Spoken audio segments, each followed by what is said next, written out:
Assalamualaikum warahmatullahi wabarakatuh. Alhamdulillah wassalatu wassalamu ala Rasulullah ma ba'du. Ikhwani fillah rahimakumullah, masih bersama saya Ridwan Saleh dari Pusat Kajian Hadis. Kita akan lanjutkan kajian kita melalui aplikasi Hadis-Hadis Ramadan, memaksimalkan ibadah Ramadan melalui tadabbur hadis-hadis Rasul.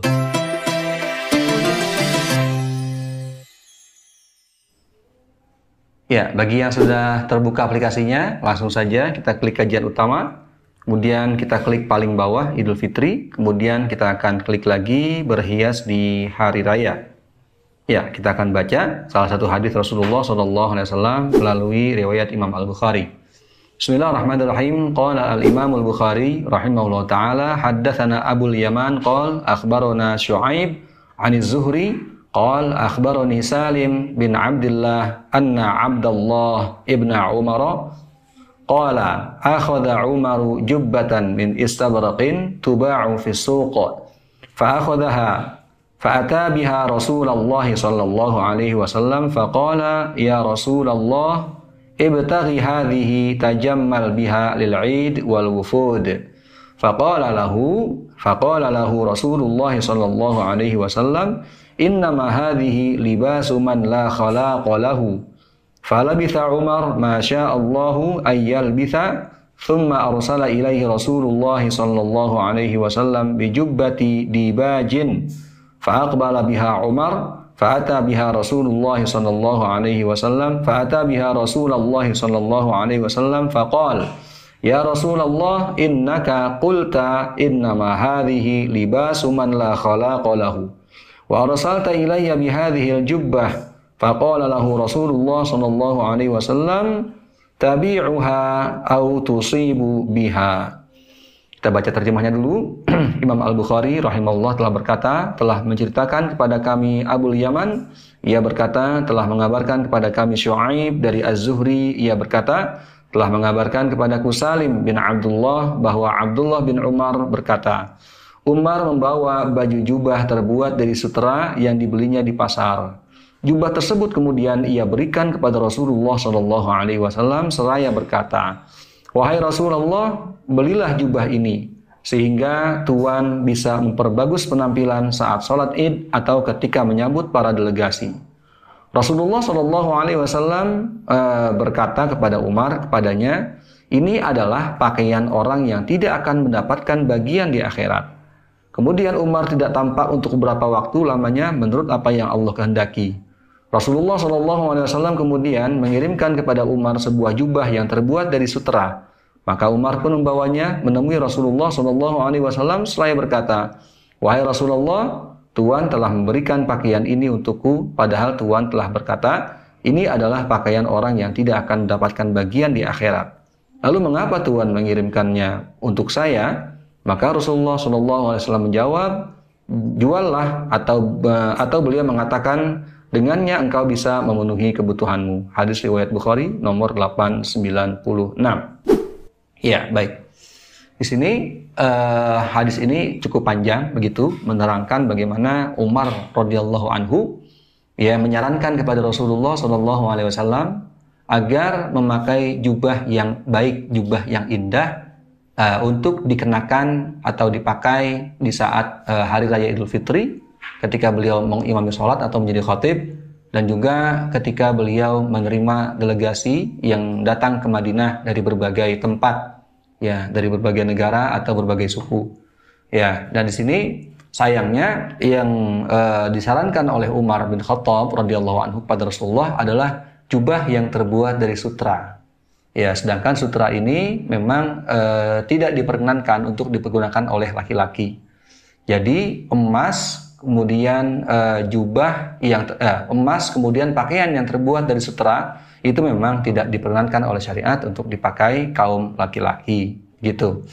Nah, andaikan yang diberikan oleh Sayyidina Umar itu jubah yang tidak terbuat dari sutera, mungkin saja Rasulullah menerima.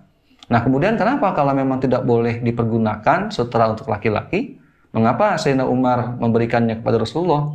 Bisa jadi atau hampir dipastikan saat itu Sayyidina Umar belum mengetahui bahwa sutera itu dibolehkan untuk laki-laki. andaikan beliau tahu hukumnya secara syariat, ya sudah sampai ilmu kepada beliau tentang larangan memakai sutra bagi laki-laki, tentu beliau tidak akan melakukan hal ini kepada Rasulullah SAW. Wallahu a'lam. Nah, kemudian bagaimana kalau misalnya jubah ini atau pakaian ini terbuat dari sutra sintetis?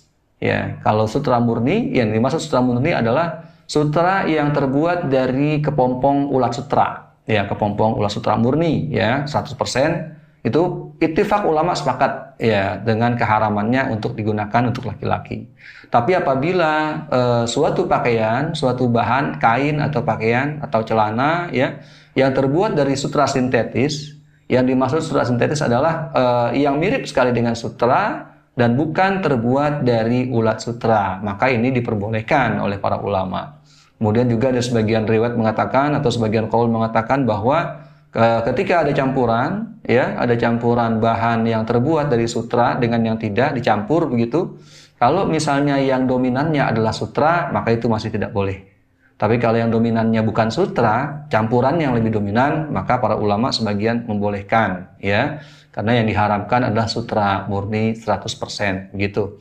Nah, kembali kepada pembahasan kita bahwa ternyata memang kebiasaan untuk berhias gitu, memperbagus diri ketika di hari raya itu memang sudah menjadi kebiasaan di zaman Rasulullah. Artinya memang sudah menjadi sunnah Rasulullah SAW dan juga para sahabatnya. Terbukti dengan Umar mengatakan demikian, berarti sudah kita bisa perkirakan bahwa berhias di hari raya merupakan perkara yang sangat dianjurkan. Ya, karena memang di hari raya itu ya kita harus menampakkan keceriaan. Salah satu hikmah diharamkan puasa di hari raya adalah karena memang agar orang tidak lapar dan kelaparan, gitu ya. Makanya untuk Idul Fitri ada zakat fitrah sebelumnya itu agar apa? Agar di hari raya tidak ada orang yang kelaparan, ya, lapar atau kelaparan. Kelaparan karena tidak punya makanan atau lapar karena puasa, maka diharamkan puasa. Begitu juga dengan Idul Adha, hari raya Idul Adha. Kita nggak boleh puasa, gitu ya. Sebab kenapa? Agar kita betul-betul ceria, ya, gembira, dan juga mengambil berkah makan dari sembelihan hewan kurban. Bahkan kalau untuk Idul Adha ditambah 3 hari, yaitu hari Tasyrik, ya, tanggal 11, 12 sampai dengan 13 Dzulhijjah. Nah, inilah dia salah satu hikmah kenapa kita dianjurkan untuk memakai pakaian terbaik, ya, dan tidak mesti baru. Jadi berhias gitu, ya. Dengan minyak wangi boleh ditambah, ya, dengan pakaian-pakaian yang sekiranya tidak biasa kita pakai. Yang kita pakai adalah pakaian terbaik kita dan tidak mesti baru, gitu. Dan juga boleh nggak selain jubah? Ini kan hadisnya jubah. Ya boleh saja, mau pakai dasi juga boleh, mau pakai jas juga boleh, ya, atau pakai apa ya? Pakai pokoknya yang dikategorikan berhias lah, gitu ya. Tapi berhiasnya juga yang betul-betul sesuai dengan syariat dan juga dalam konteks yang wajar. Demikian, mudah-mudahan kita bisa memaknai Idul Fitri ini dengan sebaik-baiknya dan mendapatkan keberkahan dari mengikuti sunnah-sunnah Rasulullah SAW yang kita tahu dari berbagai hadis riwayat beliau. Ya, Wallahu a'lam. Wassalamualaikum warahmatullahi wabarakatuh.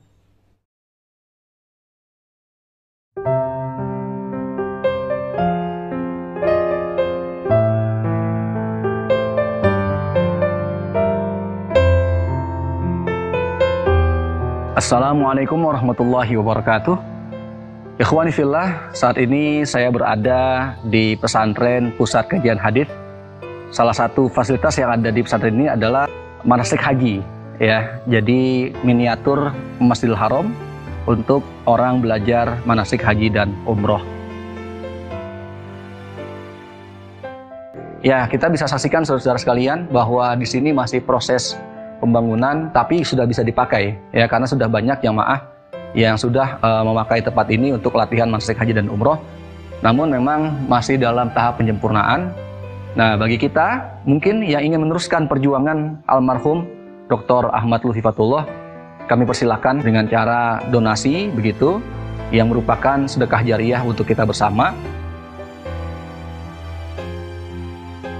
Ikhwani fillah rahimakumullah, keluarga besar Pusat Kajian Hadis mengucapkan terima kasih yang sebesar-besarnya dan apresiasi yang setinggi-tingginya bagi kaum muslimin dan muslimat, Bapak Ibu sekalian yang telah bersedia mendonasikan sebagian rezekinya untuk perkembangan pembangunan pesantren pusat kajian hadis, terutama untuk area manasik haji dan umroh. Ya, kita baca Fatihah, semoga Fatihah ini merupakan wasilah ya diterimanya amal kita sebagai amal jariyah. Al-Fatihah. A'udzubillahi minasyaitonirrajim. Bismillahirrahmanirrahim. Alhamdulillahirabbil alamin arrahmanir rahim maliki yaumiddin. Iyyaka na'budu wa iyyaka nasta'in. Ihdinas siratal mustaqim. Shiratal ladzina an'amta 'alaihim ghairil maghdubi 'alaihim waladdallin. Amin.